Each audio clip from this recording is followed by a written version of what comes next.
बिस्मिल्लाहिर्रहमानिर्रहीम, अस्सलाम वालेकुम। आप देख रहे हैं व्यूज़ मैटर। मैं हूं मुर्तज़ा डार। दो खबरें मेरे पास, दोनों बड़ी इंटरेस्टिंग है, बड़ी खबरें हैं। पहली खबर यह है जिसमें supreme leader of Iran Ayatollah Ali Khamenei साहब ने एक धुआंधार किस्म का एड्रेस किया है और साइंटिस्ट से एड्रेस किया है। बहुत इंटरेस्टिंग डेवलपमेंट है और ये उनका एड्रेस साइंटिस्ट से राइट आफ्टर द अटैक, जो साइबर अटैक हुआ था, पहला खिताब है।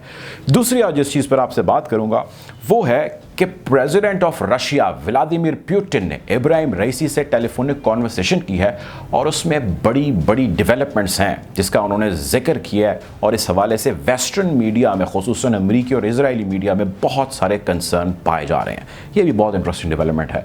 दोनों की तफसील आपको बयान करने की कोशिश करता हूँ। आपने हमारे चैनल को अगर सब्सक्राइब नहीं किया तो कर लें ताकि ऐसी मजीद वीडियोज़ नोटिफिकेशन से आप तक बर वक्त मौसूल हो सके। खैर, पहली खबर यह है कि supreme leader Ayatollah Ali Khamenei साहब ने एक भरे हॉल के अंदर जितने यंगस्टर्स, खुसूसन ईरानी साइंटिस्ट थे और उसमें कुछ सीनियर भी, उनसे एक खिताब किया और उसके अंदर उन्होंने क्लियर कट उनको कुछ बातें कही हैं जिसमें मैं आपको कुछ फीचर्स, उन बातों के यहाँ सेलिएंट फीचर्स आपके साथ शेयर करता हूँ।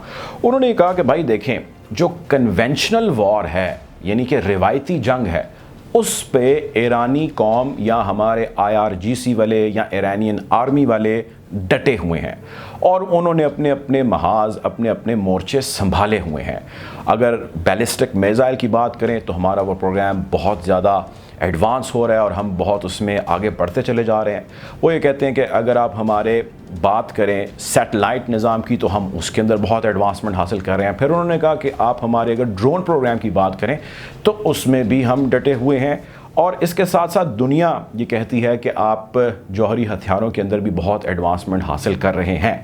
बहरहाल, यानी कि कन्वेंशनल या रिवायती तो जंग है या हमारे जो फौजी हैं they are there on the grounds.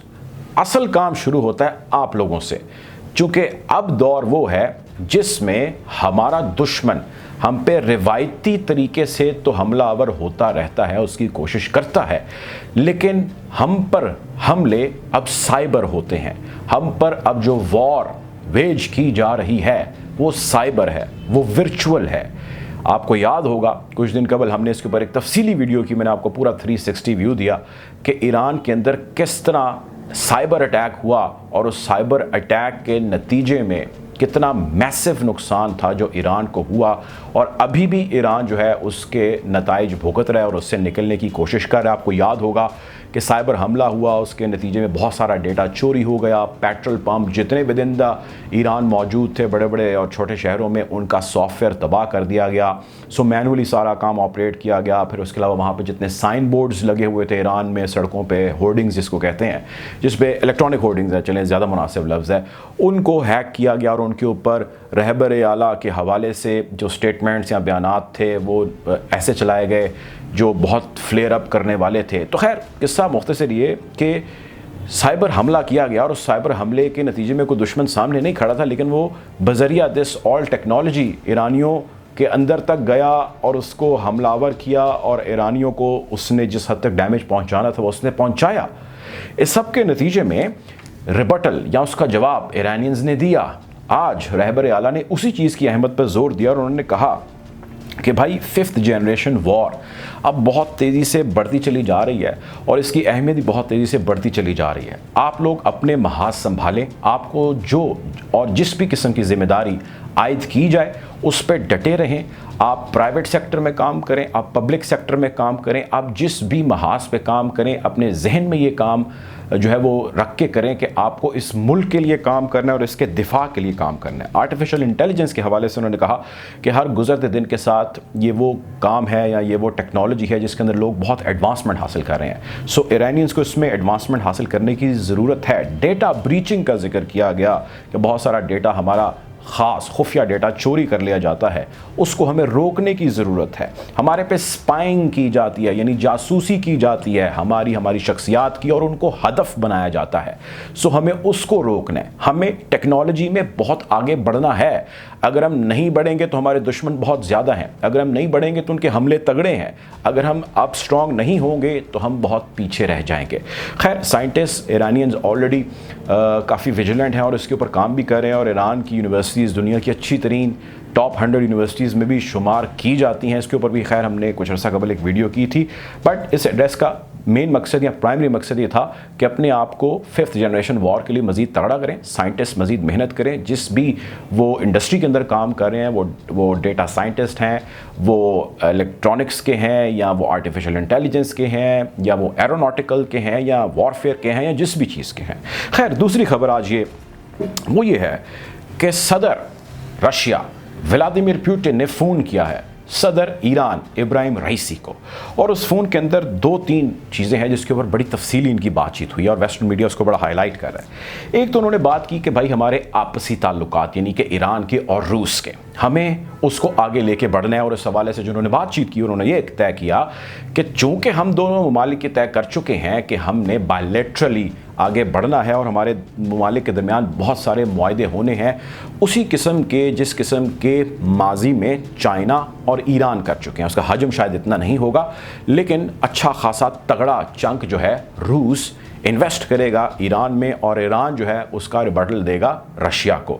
इसके हवाले से दोनों ने कहा कि हमें मुआहदों के ऊपर साइन जल्द अज जल्द करने चाहिए।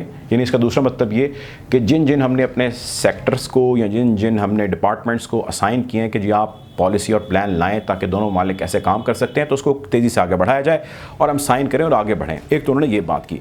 दूसरी उन्होंने बात की कि इस वक्त जो सिक्योरिटी के हालात हैं बिलखुसूस अफ़गानिस्तान के अंदर और सीरिया के अंदर रशिया का बहुत सारा कंसर्न था, इनको हमें एड्रेस करने की ज़रूरत है। हमारा दुश्मन कॉमन है, लेकिन वो हम पे वार मुख्तलिफ़ जगहों से कर रहे हैं। तो हमें अफ़गानिस्तान का जिक्र हुआ और बड़ा तफसीली जिक्र हुआ, और दोनों ने ये कहा कि हम ऑलरेडी कह चुके हैं और अब भी हम ये चाहते हैं कि वहाँ पे इंक्लूसिव गवर्नमेंट बने, यानी कि तमाम स्टेक होल्डर्स को ऑन बोर्ड लेके हुकूमत बनाई जाए, और दाइश खुरासान का जो बढ़ता हुआ अफ़गानिस्तान के अंदर असर रसूख है उसको काउंटर किया जा सके। अगर वो नहीं करेंगे तो उनके साथ बॉर्डर लगता है ईरान का, ईरान को नुकसान होगा। अगर वो नहीं करेंगे तो ताजिकिस्तान, तुर्कमानिस्तान, उज़्बेकिस्तान यानी कि सेंट्रल एशियन रियासतें जो कभी रशिया का हिस्सा थी उनका बॉर्डर लगता है, जिस पे आज भी रशिया बहुत सारा होल्ड है। तो हमें इसको स्ट्रेंथन करने की ज़रूरत है। सीरिया के अंदर इजराइल की प्रेजेंस बहुत ज़्यादा है, अमेरिका की प्रेजेंस बहुत ज़्यादा है, स्प्लिंटर बहुत ज़्यादा है, और दाइश की प्रेजेंस भी बढ़ रही है। तो हमें इसको भी एड्रेस करने की ज़रूरत है। और ओवरऑल दाइश का असर रसूख दुनिया के अंदर एक दफ़ा दोबारा बढ़ रहा है। वो बगदाद हो या वो खुरासान हो या बगदाद से खुरासान का इलाका हो, तमाम के अंदर दाइश अपनी प्रेजेंस बढ़ाता चला जा रहा है। पाकिस्तान पर भी हमला उसने एक जगह किया जिसमें 2 पुलिस एहलकार शहीद हुए, उसकी जिम्मेदारी भी दाइश ने कबूल की। हमारी इसके हवाले से भी वीडियोज़ मौजूद हैं, अगर आप चाहें तो इस लिंक पे क्लिक कर सकते हैं और आप सारा समझ सकते हैं कि दाइश किस तरह दोबारा जो है वो स्ट्रॉन्ग हो रही है। खैर, तीसरी जिस चीज़ पर उन्होंने बात की वो थी JCPOA। 29 नवंबर को JCPOA टॉक्स का आगाज़ होने जा रहा है। ईरान 6 ममालिक के साथ 6 धड़ों के साथ बैठेगा और ये तय करेगा कि उसने जौहरी मुआहदे में जाना है या ये सिर्फ एक आई वॉश है। ख्याल किया जा रहा है, बहुत सारे लोगों का ये कहना है, मेरी भी ये राय है कि JCPOA मुआहदा दोबारा हो जाएगा और ईरान यकीनी तौर पे इसका हिस्सा बन जाएगा। इसमें कौन से प्लसेस हैं, कौन से माइनसेस हैं, सिफारती महाज पे इन दोनों ममालिक ने दूसरे को किस तरह हेल्प आउट करना है, माजी में कैसे किया और आने वाले वक्त में कैसे करना है। क्योंकि जाहिर है अगर तो ये मुआहदा हो जाता है तो ईरान के ऊपर से सैंक्शंस हट जाएंगी, उसकी दुनिया के अंदर बहुत सारी तिजारत का आगाज़ हो जाएगा, और बहुत सारे उसके जो पैसे फंसे हैं, जो अकाउंट्स उसके डीफ्रीज होना शुरू हो चुके हैं, वो बहुत सारे जहाँ जिन ममालिक में है वो होना शुरू हो जाएंगे, जिससे यानी कि पैसे की रेल पेल बहुत ज़्यादा हो जाएगी और मिडल ईस्ट के अंदर एक अच्छी स्ट्रॉन्ग पोजीशन बनाने में ईरान कुछ ही बहुत ही शॉर्ट अरसे के अंदर कामयाब हो सकता है। सो वो एलाइज जिन्होंने उसका बुरे वक्त में साथ दिया, जिसमें रशिया है, जिसमें पाकिस्तान है, जिसमें चाइना है, तो जब ये एग्रीमेंट हो जाएगा और JCPOA का हिस्सा बन जाएगा ईरान, तब उनके साथ वो कितना स्ट्रेंथन होगा या कितना स्ट्रॉन्ग या उनके कितने साथ खड़ा होगा। खैर, इन पर भी बातचीत हुई। खित्ते की सूरत हाल बड़ी तेज़ी से बदल रही है। हम कोशिश करेंगे कि आपको इससे अपडेट रखें। ख्याल रखें, दुआ में याद रखें। अल्लाह हाफ़िज़।